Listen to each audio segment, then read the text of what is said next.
Hello, this is a short message, video or telephone message depending on what medium you're listening to or watching on, and this is really to keep a connection for the next couple of weeks. I am actually away on leave, and we've got some of our retired clergy taking services in the church, but some of you of course can't be there, and I wanted to keep a connection.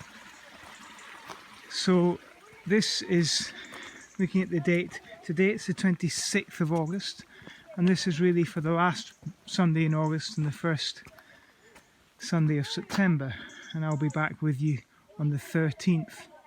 I thought I would take you on my walk again. You can see there's some people out there on their bikes on the other side. I've got my dog, and we're all sharing this beautiful gift of an environment together as I walk up Alcombe Coombe.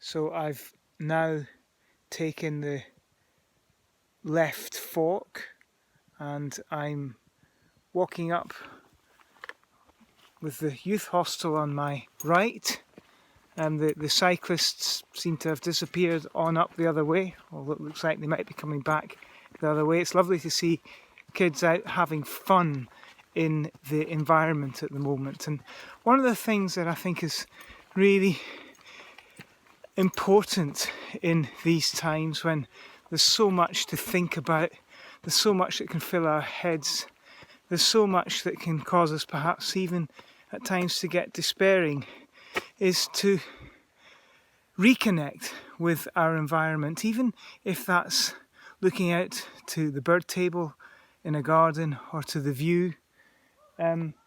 Whatever it is, it's finding a way to reconnect with our environment and the beauty of the world in which we live, which is partly why I wanted to take you on another walk with me today.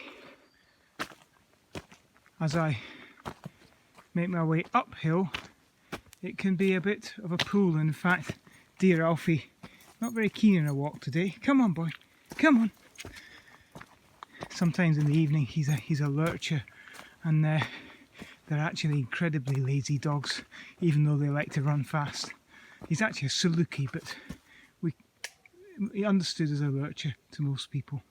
But here we are going uphill, and the thing with going uphill is it can seem that we're treading uphill sometimes in life, going round corners, not sure where we're going, and then all of a sudden, unexpectedly, as you come round a corner, you just see a little bit of level path like we're on at the moment, and a bit of unexpected evening sunshine, and that's just such a gift, isn't it? To find those little level bits when the going's uphill. Whenever you're given the gift of a level playing field or a level path, just slow the pace, don't rush, and enjoy the view and the beauty of the place. You can hear over the other side of the field some people enjoying the August evening at the youth hostel, and they're enjoying that little bit of level time. We don't know what lies ahead. It might be more uphill, or things might level out some more, but we are given this gift today, and thinking of those wonderful words from the scriptures, this is the day that the Lord has made. We will rejoice and be glad in it. So I'm now at the top of the field, looking down to the youth hostel, which lies before me, the sunshine shining upon it, and you can smell some barbecue coming across from the hostel. So we're climbing again, heading up. In a minute or two we'll be able to look up to Grabbist and then across to Wales, but we're heading up the path and just reflecting for a moment, another moment, just on hostels.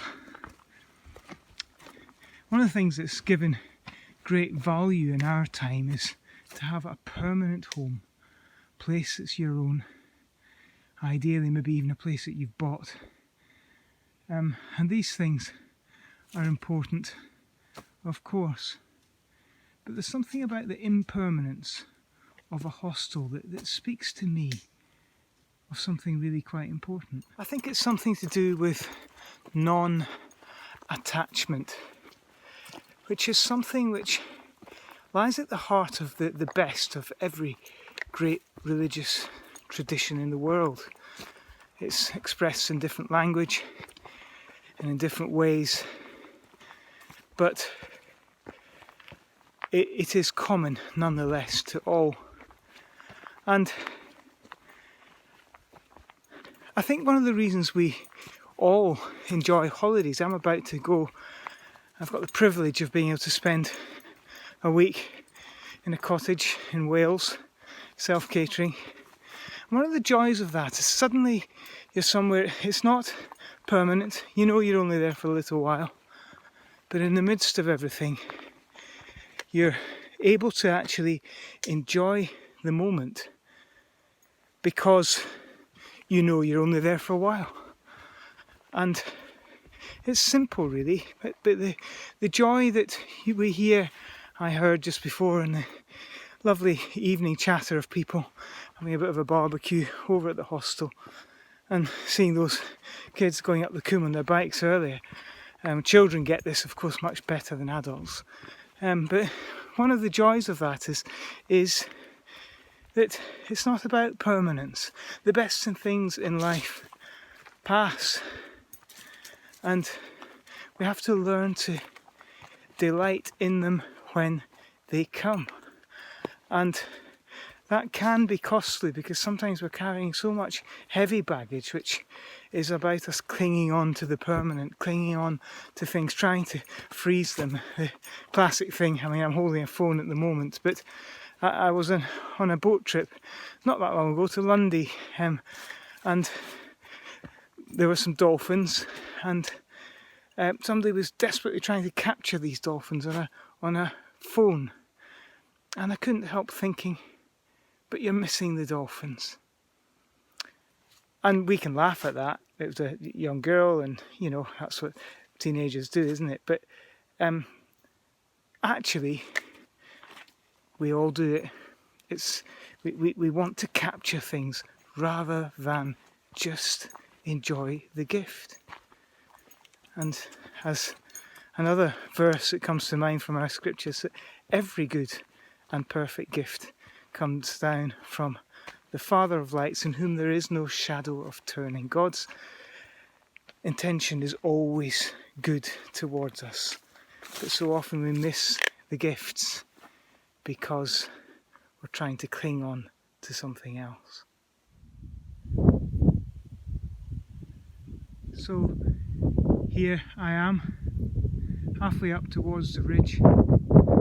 Alfie's managed to get his mojo a little bit and he's enjoying his walk. It takes him a while, and sometimes it takes me a while, but I'm now looking down to the gift of that view across to Wales.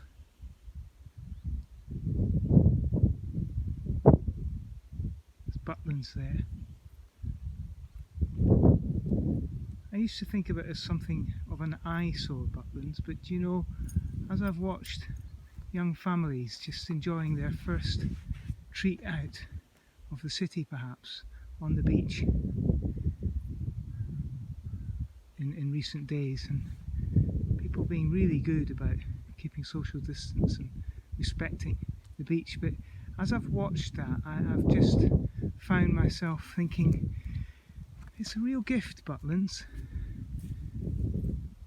It's a gift from many people who only get that little glimpse. And it's another holiday theme, isn't it? But I'm going to Wales, but perhaps there's a lot of Welsh people and maybe Cardiff who've come to Butlins. And it's good for us not only to enjoy the gifts that we are given, but to share them. And to share them with people who come down and spend time in that big white tent down there. It's part of being human. Looking across over Alcombe, which is barely visible, maybe across to St Michael's on the hill over there. It's lovely to have our two churches, St Michael, the Archangel, our church, and St Michael on the hill up there. Michael, that great angel, represents the overcoming of evil. Gosh, we need a bit of that. And then along North Hill, looking up to the top of the ridge and the approaching sunset and the trees and birds.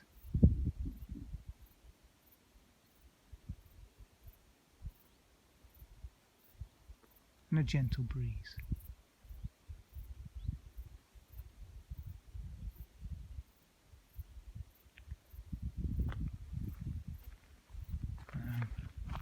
Walking now up to a lovely little patch of green.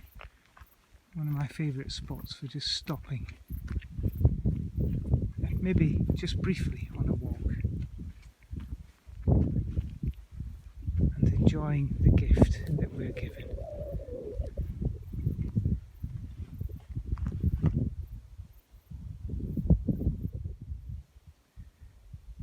As I come back down the hill, I come across a slightly sad sight. It's gorse, which is sort of frozen in time from the spring because it got burnt. Somebody, I think probably on purpose, set off a fire up here sometime in the spring, and all this gorse got burnt. It's blackened, it's sad, it's dead. And it reminds me that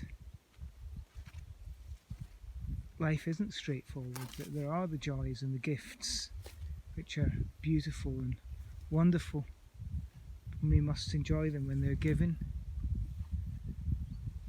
But there are also sadnesses, sometimes deep and profound losses, times where things die, sometimes when we actually have to face loss ourselves, or there is something that seems to have died in our lives or in our hearts or in our souls, and these times can be dark and sometimes very bleak indeed.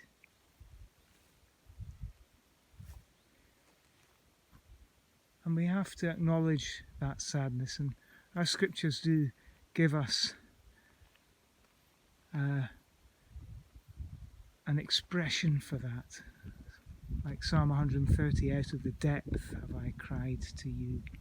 O Lord, hear my voice. Let your ear be attentive to the sound of my supplication. Sometimes we cry out from the depth. You know, as I keep going downhill with the evening sunlight, even this gorse is illuminated by light, and it has its own beauty. And as well as that, new life is springing up in the midst of it. And next year,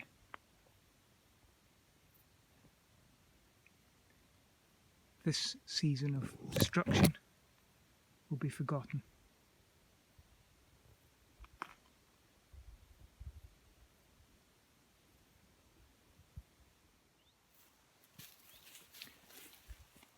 And so it is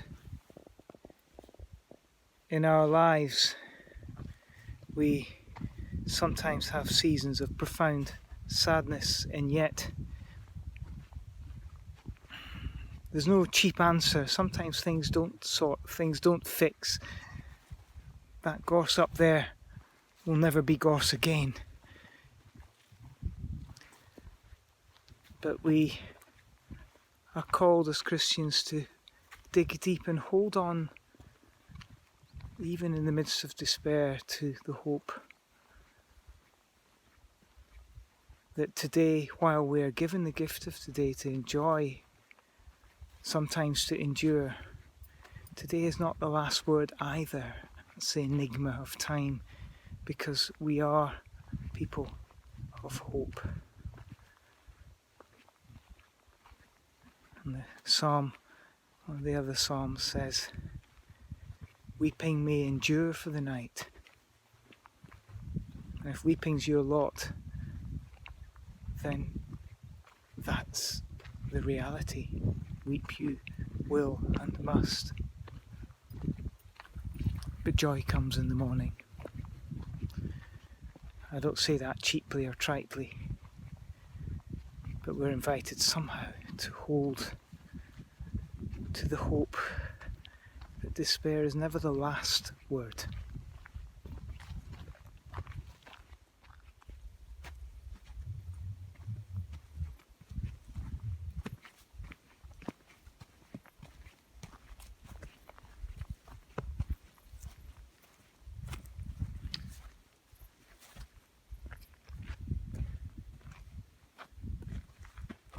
So Alfie and I are heading down the hill through what I find to be the most beautiful part of the walk. 'Tis for him too, because he knows he's going home. He can get back to his sofa.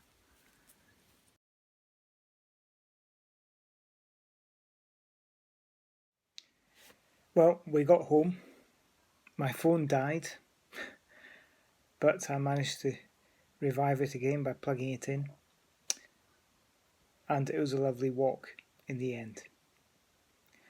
I hope these reflections give you something to chew on and ponder. And I look forward to connecting with you again in a couple of weeks' time. But in the meantime, may I say a blessing. The Lord bless you and keep you. The Lord make his face to shine upon you and be gracious unto you. The Lord lift up the light of his countenance upon you and give you peace. Amen.